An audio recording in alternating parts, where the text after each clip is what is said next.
Hello friends, welcome to my channel. तो चलिए देखते हैं यूपीएससी प्रीलिम्स 2024 के लिए डेली की 19/12/2023 के लिए। तो जो हमारे चैनल पर नए हैं, चैनल को सब्सक्राइब जरूर कर ले ताकि आपको नोटिफिकेशन जो है मिलता रहे। ठीक है, तो आइए देखते हैं आज का पहला क्वेश्चन। तो पहला क्वेश्चन है, निम्नलिखित कथनों पर विचार कीजिए और कितने कथन सही है। ठीक है, तो यहाँ है पहला कि विश्व मानसिक स्वास्थ्य दिवस प्रतिवर्ष 10 अक्टूबर को मनाया जाता है। दूसरा है, मानसिक स्वास्थ्य देखभाल अधिनियम 2017 प्रत्येक प्रभावित व्यक्ति को सरकार द्वारा संचालित या वित्त पोषित सेवाओं से मानसिक स्वास्थ्य देखभाल और उपचार तक पहुंच की गारंटी देता है। तो पहला कथन, दूसरा कथन सही है। फिर है, मानसिक स्वास्थ्य संबंधी समस्याओं का सामना कर रहे लोगों को सहायता प्रदान करने के लिए महिला एवं बाल विकास मंत्रालय द्वारा किरण हेल्पलाइन शुरू की गई थी। तो ध्यान देना है कि ये कथन गलत है। ठीक है, सामाजिक न्याय और अधिकारिता मंत्रालय द्वारा ये शुरू किया गया है। तो केवल एक और दो सही है, तो ऑप्शन ए करेक्ट हो जाएगा। ठीक है, आइए देखते हैं इसका डिस्क्रिप्शन।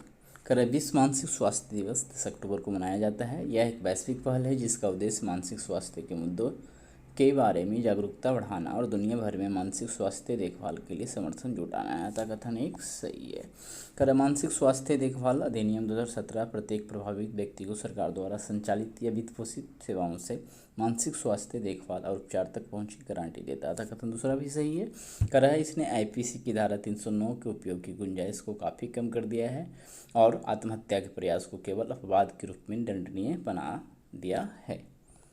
ठीक है, तो चलिए आगे देखते हैं।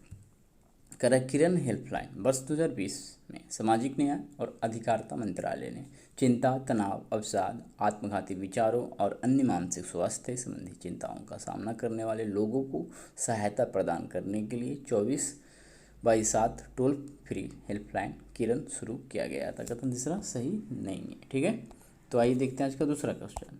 तो दूसरा क्वेश्चन है, सामान्य रिपोर्टिंग मानकों के संबंध में निम्नलिखित कथनों पर विचार कीजिए। सामान्य रिपोर्टिंग मानकों CRS करैया क्षेत्राधिकार को अपने संस्थानों से प्राप्त वित्तीय जानकारी का कितने सही नहीं है ये ढूंढना है। ठीक है, तो करैया क्षेत्राधिकार को अपने संस्थानों से प्राप्त वित्तीय जानकारी का वार्षिक रूप से आदान प्रदान करने का आदेश देता है। तो पहला कथन सही है। विश्व बैंक का सूचना का स्वचालित आदान प्रदान AUI में CRS ढांचे का एक हिस्सा है तो बट विश्व बैंक नहीं, OECD। ठीक है, ये होगा।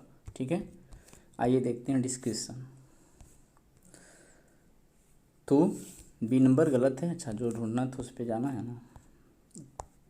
आइए, तो बी नंबर सही नहीं है। ठीक है, अब आइए डिस्क्रिप्शन देखते हैं। सामान्य रिपोर्टिंग मानक CRS को G20 के अनुरोध के जवाब में स्थापित किया गया था और 15 जुलाई 2014 को OECD परिषद द्वारा अनुमोदित किया गया था। करैया क्षेत्राधिकारों को अपने संस्थानों से प्राप्त वित्तीय जानकारी का वार्षिक रूप से आदान प्रदान करने का आदेश देता है। अतः कथन एक सही है। सेंट लूसिया कैरेबियाई में एक द्वीप देश के कर प्रशासन को मजबूत करने के लिए सीमा विहीन निरीक्षक टैक्स इंस्पेक्टर्स विदाउट बॉर्डर्स कार्यक्रम में भारत की भागीदारी कर मामले में अंतर्राष्ट्रीय सहयोग में एक महत्वपूर्ण कदम है। ठीक है, चलिए आगे देखते हैं। तकनीकी ज्ञान तथा कौशल को हस्तांतरित करके सेंट लूसिया के कर प्रशासन को मजबूत करने पर ध्यान केंद्रित किया गया है। विशेष रूप से सामान्य रिपोर्टिंग मानक ढांचे के तहत OECD की सूचना स्वतः आदान प्रदान के प्रभावी उपयोग पर जोर दिया गया है। कथन दूसरा सही नहीं है। ठीक है, पहला सही था। आइए देखते हैं आज का तीसरा क्वेश्चन। तो तीसरा क्वेश्चन है, ई सिगरेट के संबंध में निम्नलिखित कथनों पर विचार कीजिए।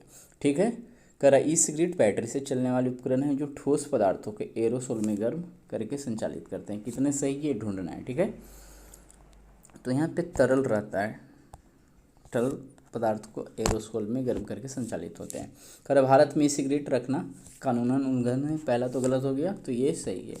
ई सिगरेट में प्रत्यक्ष पदार्थ के रूप में निकोटीन की मात्रा नियमित सिगरेट की तुलना में कम होती है। तो रेगुलर सिगरेट जो है उससे इसमें अधिक निकोटीन पाया जाता है, ना कि कम। ठीक है, इसको ध्यान रखना है। इसलिए क्या हो जाएगा, दूसरा सही, मतलब तीसरा गलत।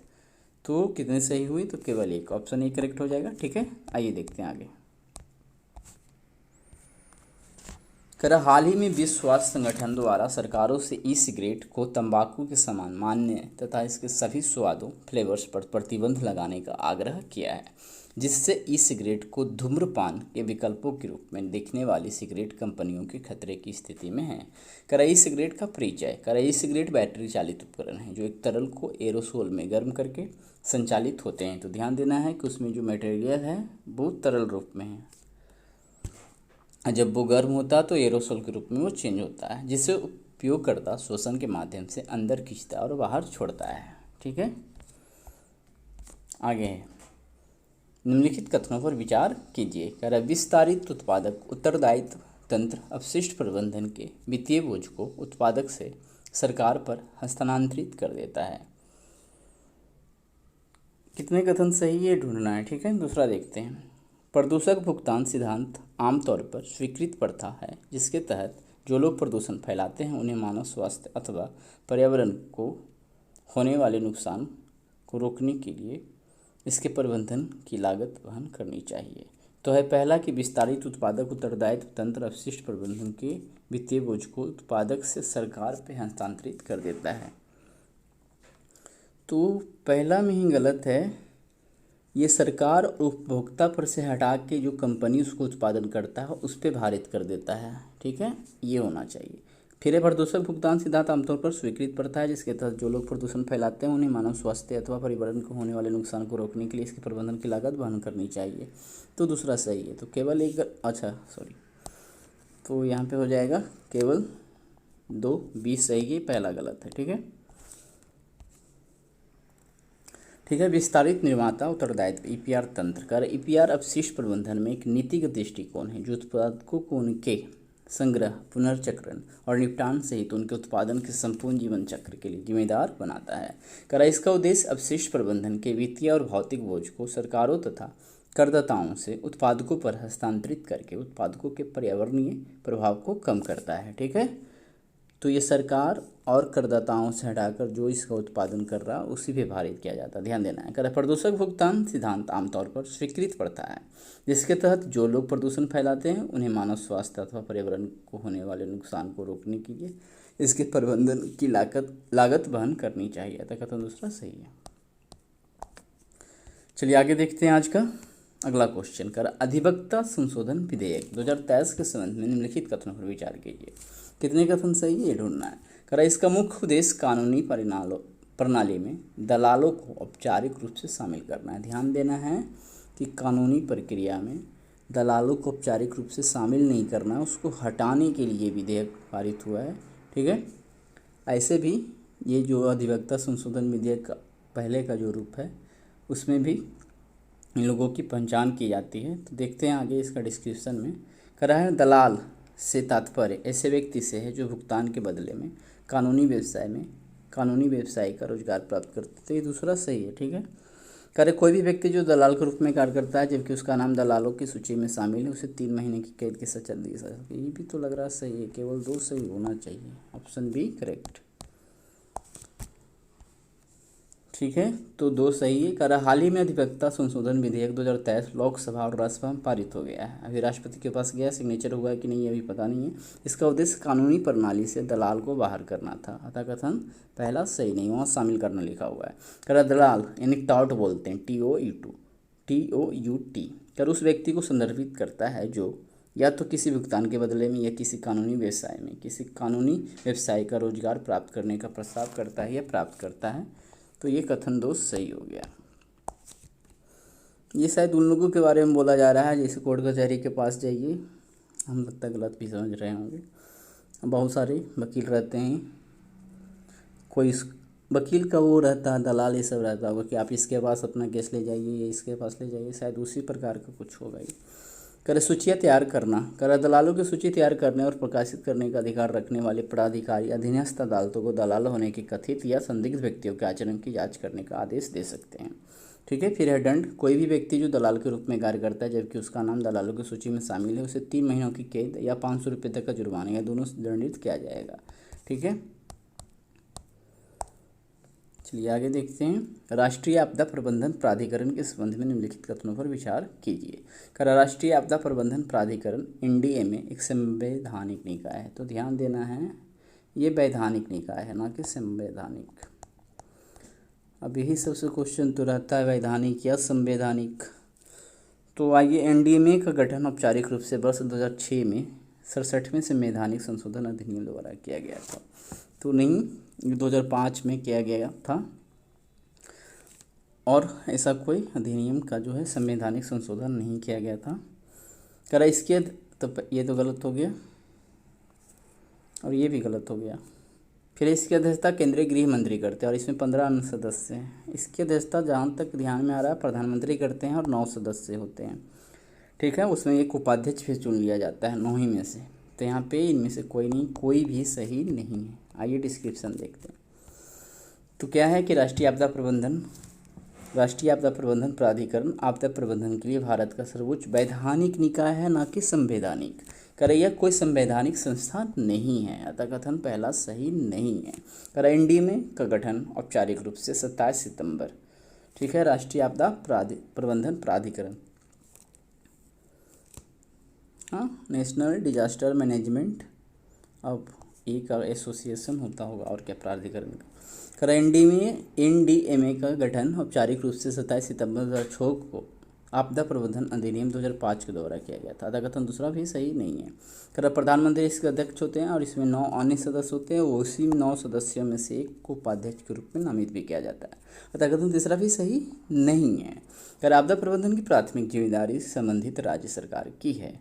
हालांकि आपदा प्रबंधन पर राष्ट्रीय नीति केंद्र, राज्य और जिले यानी सभी के लिए एक सक्षम वातावरण बनाती है।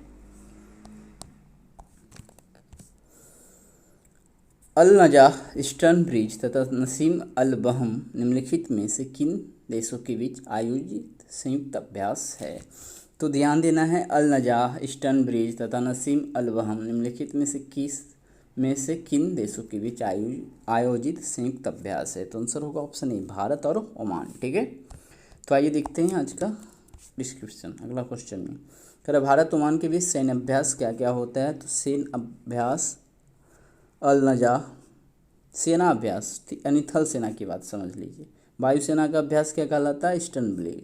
और नौसेना का अभ्यास नसीम अल बहम, ठीक है। तो हो सकता है कभी, लेकिन ऐसा ज़रूरी नहीं है, इम्पोर्टेंट नहीं है कि इसको मिलाने में दे दिया जाए। फिर भी यदि ध्यान में रहता है तो ठीक है। सेना अभ्यास अल नजाह जो है ओमान के साथ होता है तो अल नजाह, वायुसेना के साथ होता है तो ईस्टर्न ब्रिज, और नौसेना के साथ होता है तो नसीम अल बहम, ठीक है। अब इसको यदि हो सकता है कभी पूछ दिया जाए मिलाने में, तो बहता क्या है, पानी, ठीक है। बहने का तो दोनों बहता है, लेकिन जनरली बहने की बात याद रखना है तो ये नौसेना, जल की बात। बाकी अब देखिए यहाँ पे कन्फ्यूजन ये है कि ब्रिज बनता है जल पे, तो उल्टा याद रखना है कि वायु यदि ब्रिज रहे तो, और एक कल ना जहाँ तो याद रहेगा ही, ठीक है। तो आइए देखते हैं अगला क्वेश्चन। किसी संसद सदस्य के निलंबन के संबंध में निम्नलिखित कथनों पर विचार कीजिए। तो करा भारतीय संविधान का अनुच्छेद 78 लोकसभा अध्यक्ष को किसी सदस्य को तुरंत सदन छोड़ने का निर्देश देने की अनुमति देता है यदि उनका आचरण गंभीर रूप से अव्यवस्थित माना जाता है। तो ध्यान देना है कि गलत है। इसका डिस्क्रिप्शन में देखेंगे डिटेल से। कुछ नियम 355, 373 और इसमें 255 नियम है के अनुसार है। अवकारा सदस्य के निष्कासन के संबंध में अंतिम निर्णय लेना हो तो राष्ट्रपति इसमें कोई भाग नहीं लेता। अध्यक्ष जब कह दिया तो उसको निकलना ही होता है। तो ये गलत है, ये गलत है, तीनों गलत है, तो ऑप्शन डी गलत है। आइए देखते हैं इसका डिस्क्रिप्शन। करा है प्रक्रिया एवं कार्य संचालन नियमों की संख्या 373, ठीक है। तो ये बड़ा सा टर्म हमको ध्यान में नहीं था, ठीक है। तो प्रक्रिया एवं कार्य संचालन नियमों की नियम संख्या 373 के अनुसार अध्यक्ष किसी सदस्य का आचरण अमर्यादित पाए जाने पर उसे तुरंत सदन से हटने का निर्देश दे सकता है। जिन सदस्यों को हटने का आदेश दिया गया है वो तुरंत ऐसा करेंगे और शेष दिन की बैठक के दौरान अनुपस्थित रहेंगे। अतः कथन पहला सही नहीं है। इस प्रकार है कि लोकसभा अध्यक्ष की तरह राज्यसभा के सभापति को नियम संख्या 255, ठीक है, के तहत किसी भी सदस्य का आचरण अमर्यादित पाए जाने पर तुरंत उसे सदन से बाहर जाने का निर्देश देने का अधिकार है। यथा कथन दूसरा इस प्रकार से सही नहीं है। आगे क्या है, इस नियम के तहत अध्यक्ष द्वारा निलंबन की घोषणा करने पर सदस्य तुरंत सदन के परिसर से हट जाएगा। इसमें राष्ट्रपति की कोई भूमिका नहीं होती है। यथा कथन तीसरा सही नहीं है। करा भारत मालदीव संबंधों के संबंध में निम्नलिखित कथनों पर विचार कीजिए और कितने कथन सही नहीं है ढूंढना है। ठीक है, तो देखते हैं। ऑपरेशन कैक्टस के तहत भारत ने पेयजल संकट से निपटने के लिए मालदीव को पेयजल की आपूर्ति की है। आगे है कि ऑपरेशन संजीवनी के तहत भारतीय सशस्त्र बलों ने तख्तापलट की कोशिश को नाकाम करने में मालदीव सरकार की मदद की है। तो ये कथन सही है, ये भी सही है। करा ऑपरेशन संकल्प के तहत भारत ने मालदीव को कोविड-19 के खिलाफ लड़ाई में सहायता के रूप में आवश्यक दवाओं की आपूर्ति की है। तो यहाँ पे तीनों कथन सही होना चाहिए, ऑप्शन डी। ठीक है,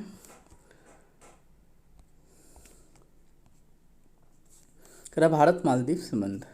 करा ऑपरेशन नीर 2014। ऑपरेशन नीर के तहत भारत ने, नीर था कैक्टस था, अच्छा ठीक है, ये देखते हैं।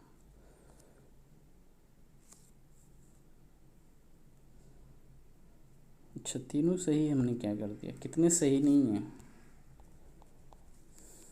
तो तीनों सही नहीं है। अच्छा इसमें हमने गलती कर दिया, ठीक है, कोई बात नहीं है, आइए देखते हैं। तो जो भी है तीनों सही नहीं है। ठीक है,